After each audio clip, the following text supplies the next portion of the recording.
Hey everybody, it's Andre here. I wanted to talk a little bit about my linguistic autobiography, wherein I talk a little bit about my life. For those who didn't get a chance to read it, I'm from Argentina, moved to Brazil when I was in my teen years, and then came to Florida when I was about 16, 17.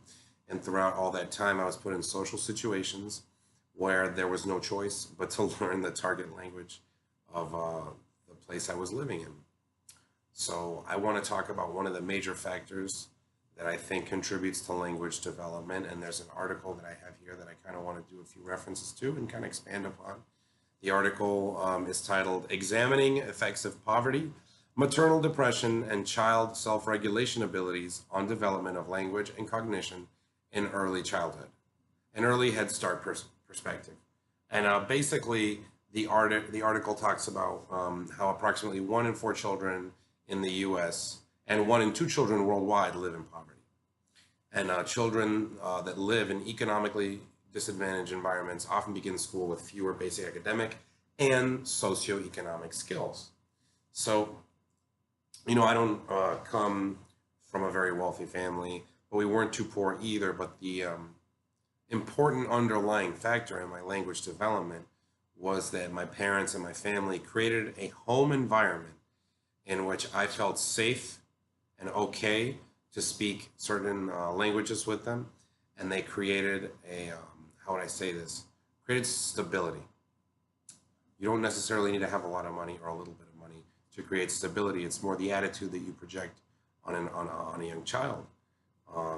So growing up in Argentina, was very difficult outside of the home. We did live in, I would say, difficult financial situations, but my family was always very supportive of my language acquisition, and there was a lot of support from an emotional level as well.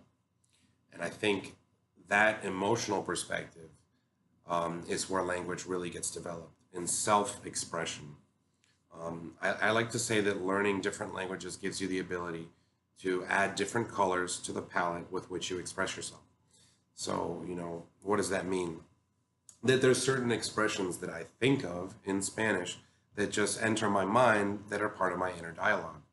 Um, just like I would do so in Portuguese, even though the main language that I think in is predominantly English, there are fleeting thoughts that appear in Spanish or Portuguese that I'll never escape, that are beautiful, that are ways that I express myself, and they're very much in due to the social factors that surrounded me growing up. So I feel like a lot of that is attributed to the way my parents raised me, the environments in which I grew up, and the schools that I grew up in, and the opportunities that were given to me. Um, uh, Let me reference the article again. Economic, environmental, and family stressors can result in later achievement deficits that begin in an early childhood and compound through the years. Vygotsky, who I'm sure we're all familiar with, described the sociocultural context in which children learn, specifically emphasizing the vital contributions of socioeconomic status, culture, and social interaction in regard to cognitive and language development. So as we mature and develop, we're actually building upon these skills that we already have and that we learn. But it's that foundation that we get when we're younger that really sets that tone.